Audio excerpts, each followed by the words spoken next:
And now to the latest on the fiscal cliff. While most Americans are watching what lawmakers in Washington will do to deal with the budget crisis before the end of the year, senators decided to knock off early. They left Washington today for their Thanksgiving break. Stock markets around the world have financial jitters, and critics say lawmakers in D.C.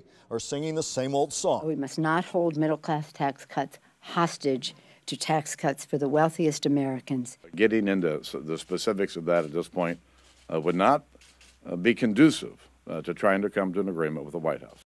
But good news, perhaps tomorrow congressional leaders from both parties will head down Pennsylvania Avenue to meet with the president.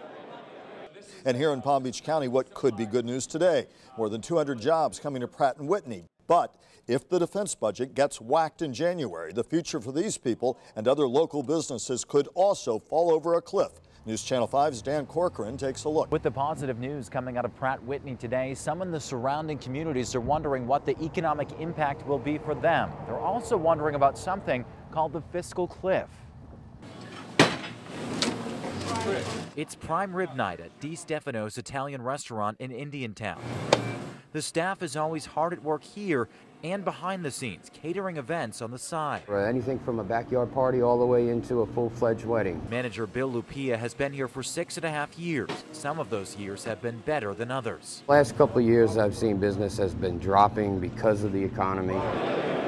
Today, some potentially positive news from a few miles down the Beeline Highway as aircraft engine manufacturer Pratt & Whitney announced an expansion, an estimated 230 new jobs on the way to the area. A very different economic outlook in our nation's capital, as all attention is on the fiscal cliff, the more than $500 billion in tax increases and across-the-board spending cuts set to take effect after January 1st. In Washington, what they ought to be doing, everything they ought to be focused on, is how are they going to help us get more jobs in America. Governor Rick Scott was on hand at the Pratt & Whitney event. The company has relied on contracts for U.S. military aviation equipment in the past.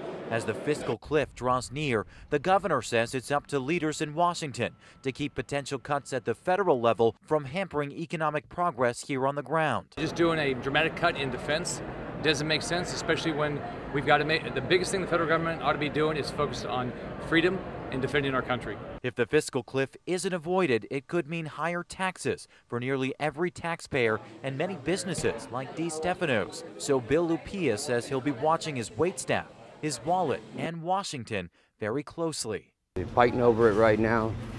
I just hope our leaders can do something better this time. So locals still don't know what the exact economic impact will be. They just hope it's positive, and they hope it happens soon. Reporting in Jupiter tonight, I'm Dan Corcoran, WPTV News Channel 5.